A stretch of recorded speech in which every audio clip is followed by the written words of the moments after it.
Hi, I'm Mara Webster within Creative Company, and today I'm thrilled to be joined by Ambika Mod to talk all about the wonderful series One Day. And in starting off, I love that you kind of built out a lot of details beyond even the script and beyond the source material of David Nichols' book to really create your own portrayal of Emma. And that you even had the chance to sit down with David and kind of talk about the character.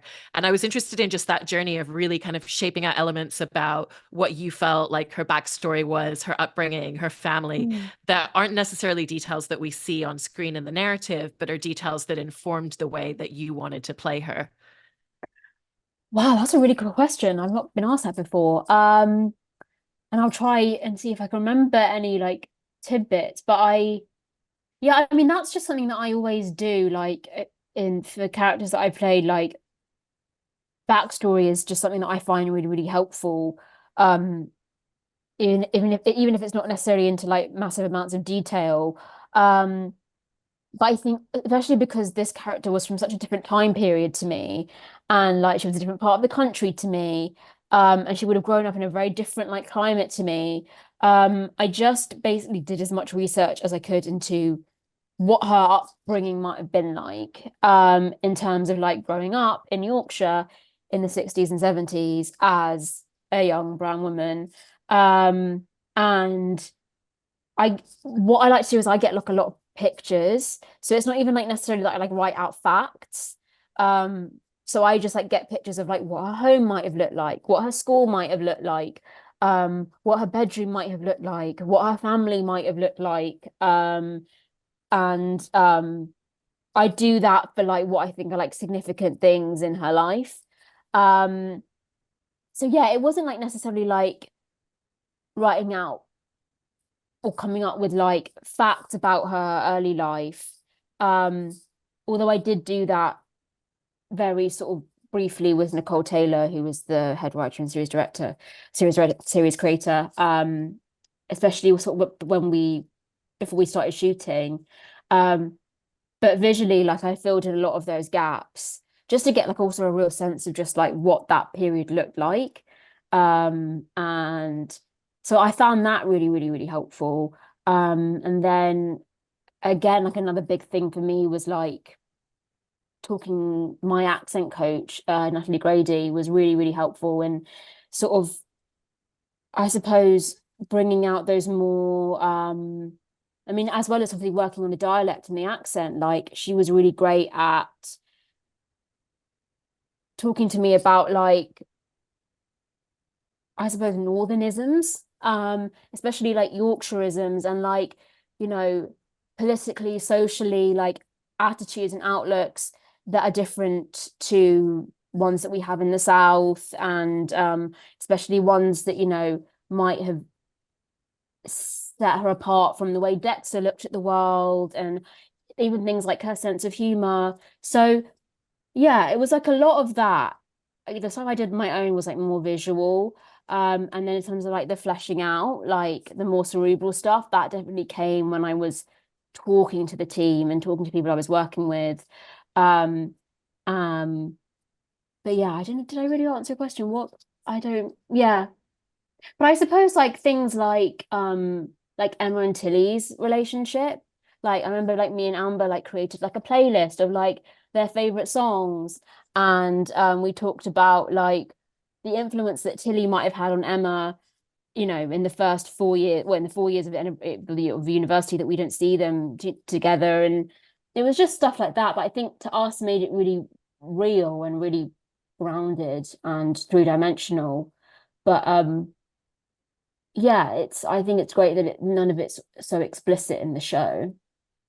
I love all those details and I also really like the way that you kind of brought an element of yourself into her in terms of the fact that Emma doesn't come from the same privileged background that Dexter does. And so you really get this sense early on that she has had Mm. to really work for every success that she has had already, even at Hmm. that stage in life.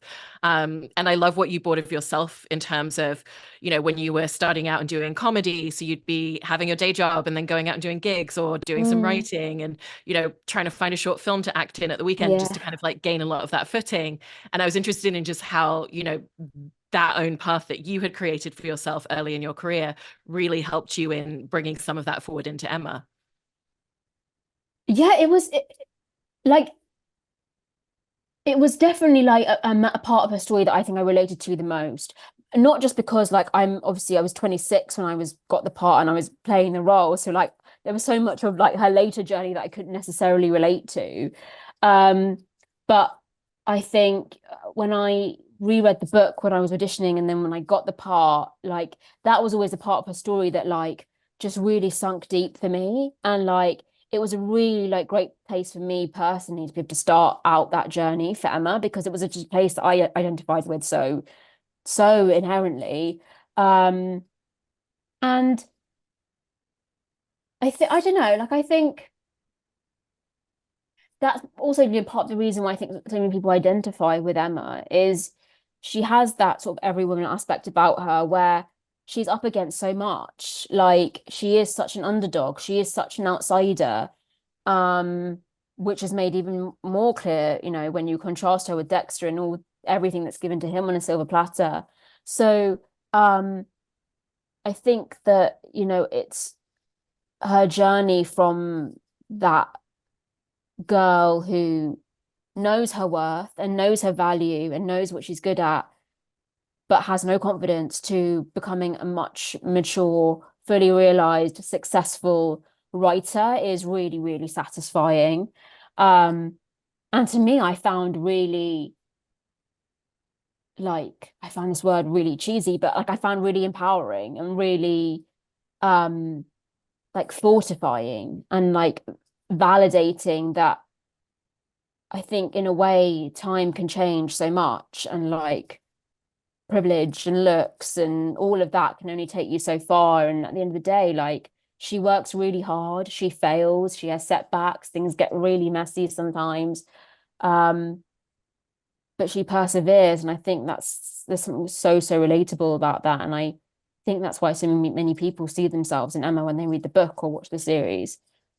I also think what you're bringing up there as well in terms of her internal journey with herself and her sense of Mm. confidence and self-worth is also something that's so relatable because it almost feels like she's so self-confident when we first meet her at university, and that's Hmm. so true. You know, when you first leave home and go out into the world, you feel like you know everything, and Yeah. then it's almost after that that she goes through that period of I don't really know who I am. I need to kind of Hmm. figure out my identity a little bit before then again becoming this second fully realized version of Hmm. herself. And so for that space in the middle, kind of what was your journey and relationship with her when she's in that space where she does feel a bit lost and she's still quite confident, but she's kind of Hmm. refinding her footing? Yeah. Do you mean sort of like episodes 4, Yeah, kind of like onward? Yeah. that middle space. Yeah. That was a really interesting period, I think, because well, I don't know, like I that was a really interesting period because I think those are her like mid-20s, which I think is such a I mean, I'm not to put the pressure on that for anybody, but like I think those years can be so formative, and you can either go like one way or another, if that makes sense. And um, I mean that's a very reductive way of putting it, but I think you know that's definitely true for Emma, where you know she could have like felt really sorry for herself and kept on working at the restaurant and feeling like she was up against the world and it was never going to happen for her and you know lamenting her position, or she did what she did and she did something about it and she pursued a profession that actually made her feel good about herself, that utilizes her strengths. And whilst it's not ultimately what she, you know, what her dream was, like she was good at it.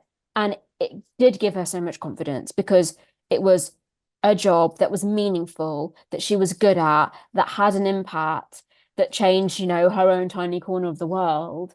Um, so I think that's, you know, professionally, that's a really interesting period for Emma. And also, I think like that period is really interesting for her because she sort of like breaks away from Dexter and, you know, she starts seeing Ian. And I think personally, that's also like a bit of a confidence shift for her, where she's like, you know, I'm not going to let this guy push me around or string me along anymore.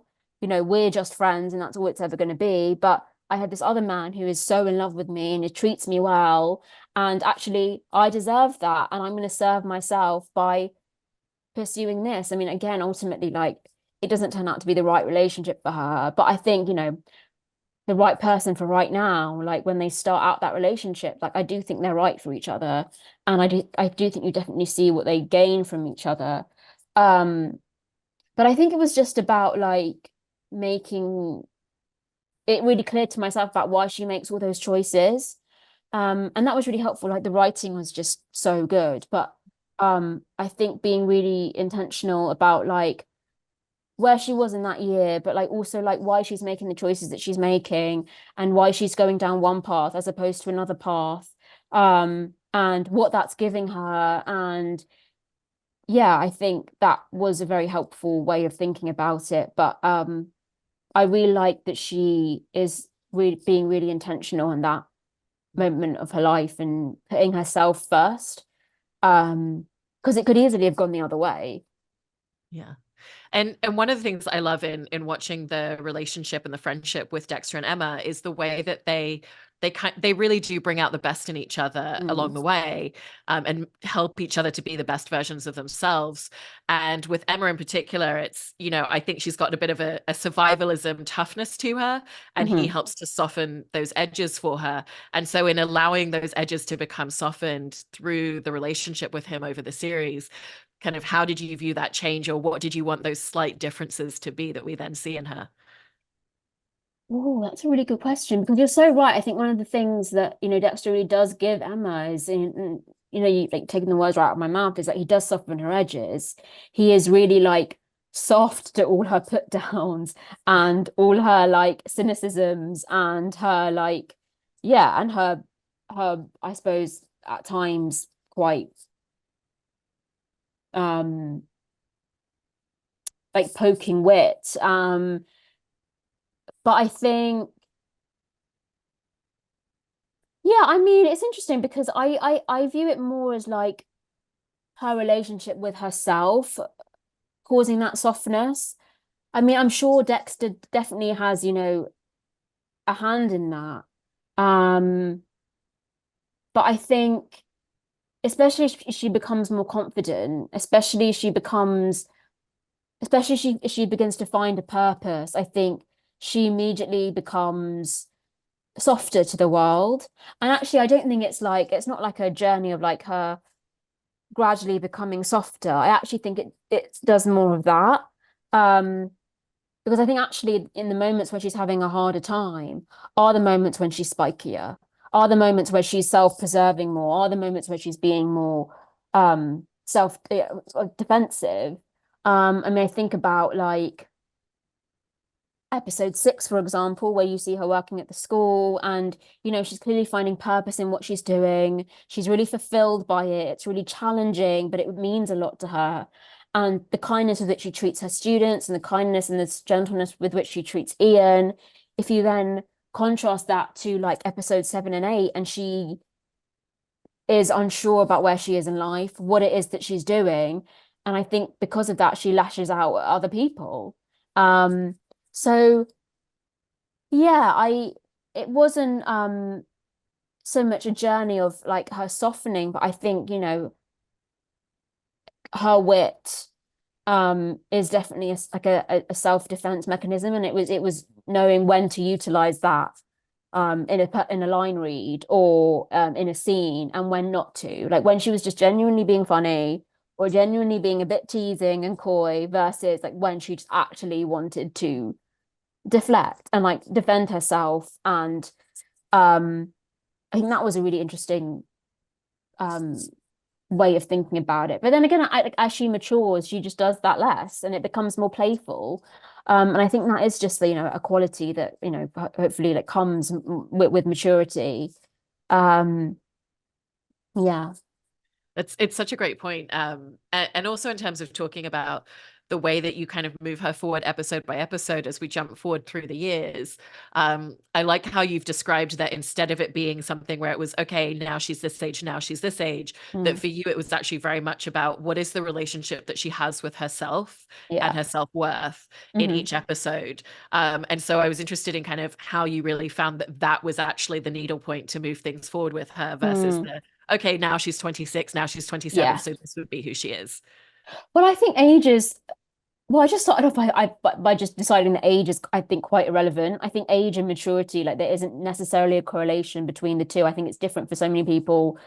Um, and like thinking about age and specifically, again, felt to me a bit arbitrary because, like I said, I was 26 when I shot this, so I had no point of reference for like 31 or 33 or like 29. So it's like it just I tried to like not think about like quantify it in that way. But I think what was good about this show and like filming this show is that like as much as it is a story over 20 years, like the story is sort of not told completely linearly, because each episode happens on one day of the year. So like actually the end of one episode doesn't massively or like directly impact what's happening at the beginning of the next.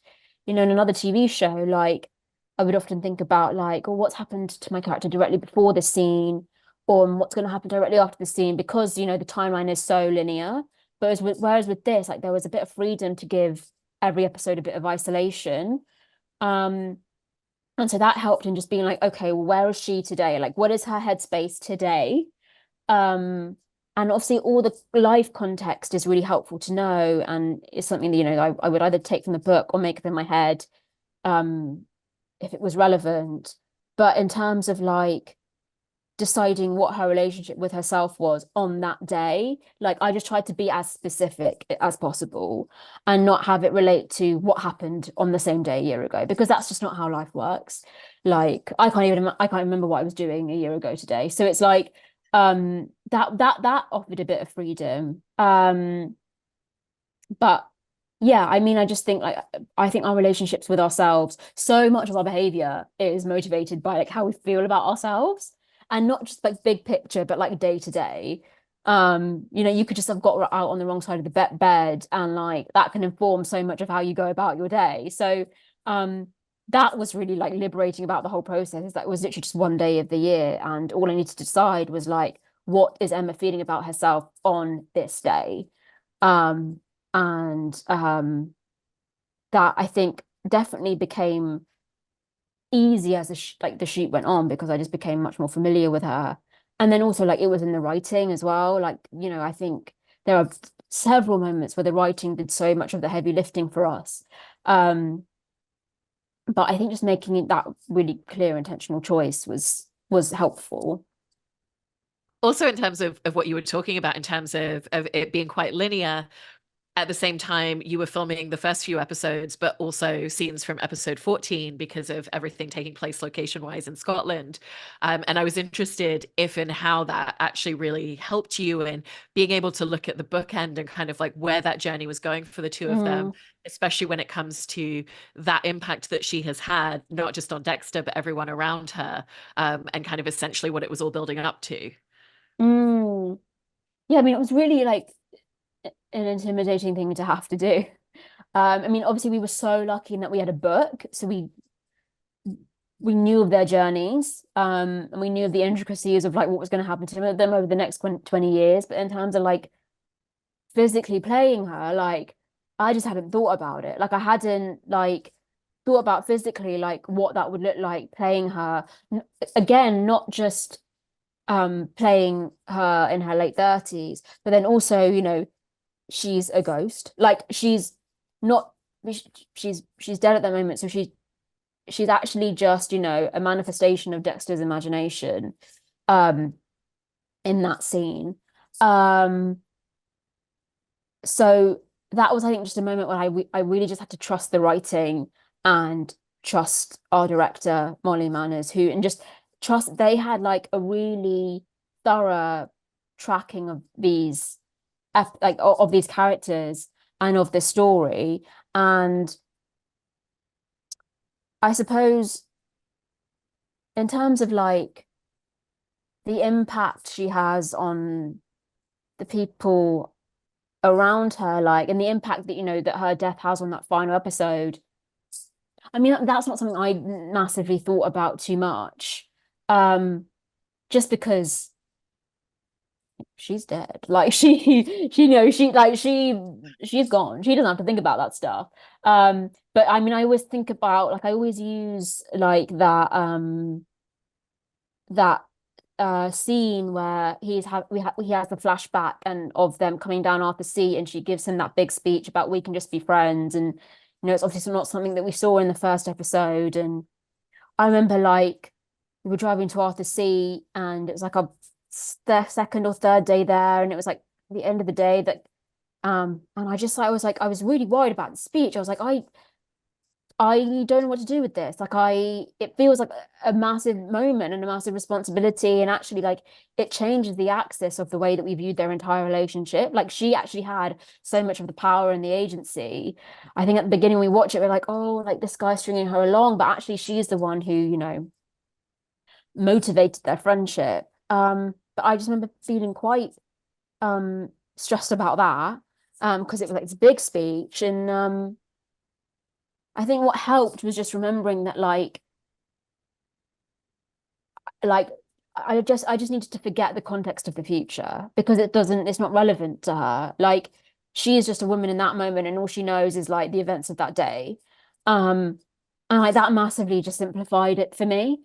Um and it just meant that I could just be really like matter of fact about it. And actually, like for her, it's not this big declaration. It's not this big moment. Like, obviously, it's something that we view differently because we know how the next 20 years of their lives have spanned out. But like for me, playing the character, like she doesn't know what the significance of it is. Like she doesn't know what, this moment will mean to Dexter 20 years on.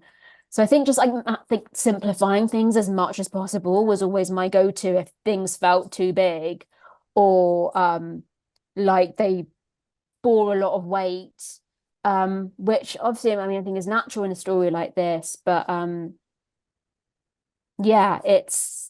think just take all the complexity and the bullshit out of it. She's just a girl telling a boy that she just wants to be his friend. Yeah. And I'm so glad that you're bringing up that idea and that sense of power and agency that we see in that scene, and we know that that's been part of their dynamic right from the beginning, because there's that moment partway through the series where maybe they'll get together, but he's not necessarily in it for something serious. He's more, Mm. yeah, we could have a fun time, and she's like, if that's what you're looking for, that isn't what this is for me. Hmm. And when they get together as well, she kind of sets the parameters and almost is Yeah. like, if we're going to do this, this is what I need from you. Like Yeah. this needs to be a true partnership. Hmm. And I was just interested in how you kind of like viewed that relationship that she has in terms of always having that agency to set the parameters of what she needs just as much as being a partner for him. I think it's a massively like underestimated part of their relationship. Um, I think it's really easy to view this friendship and this relationship as being very one-sided in terms of the power dynamic because she is in love with him from so early and for so long. Um, but I think it just goes back to what I was saying earlier about like she does when it comes down to it at the end of the day, she does always like choose herself. I think she does always serve herself. Um, and as much as like I think she does allow herself to be in positions where Dexter hurts her or messes her around or disrespect her, like I think also that's just part of the reality of those growing pains, of those realizations. It's just part of growing up. I think to have a character who didn't have any of that would not be the relatable character that we know Emma to be. But I really love that you brought all those moments up because I think it just shows that when it matters, when it bears meaning, like she does ultimately choose herself and protect herself. And I love that moment at the end of, episode 12 when, they've finally gotten together and she's come back to him. And let's not forget the fact like that was her choice. Like she chose to come back to him. But I just love that moment at the end of episode 12 when she says like, if you mess me around, I will fucking destroy you. And I believe that she would. I believe that she would. So like, I don't know, like I don't, I never ever wanted to like underestimate her her service to herself and her power and that. Because I think there are so many moments that it shows up. But of course she's human. She like grapples with that side of things a lot. And then lastly, kind of going back to that moment in episode 1 where she talks about what she wants is to change the world, but really it's like she just wants to change her tiny corner of the world. It's such a beautiful sentiment to watch a character live that out in real time, because not everything has to be this grand ambition. It's, I want to have a positive impact on the people close to me and the world directly around me. And I feel like going back to what we were talking about before, I feel like we really see her succeed in that in so many ways by the end of it. And so what was the experience in not just getting to play it, but also kind of getting to watch it back and see her achieve the thing that she said she set out to do at the beginning? Yeah, I mean, heartbreaking, validating, like, I think she, I'm not trying to find a good way to put this. I mean, as much as like so much of the story is about like their youthful naivety at the beginning and like that sort of youthful ambition and having a sense of like when you're young of like the world being your oyster. Um I don't know, I always feel that like Emma knew when she was young that like the world isn't hers for the changing. Like I love the way in which she's just always trying her best. Um, and she's not asking for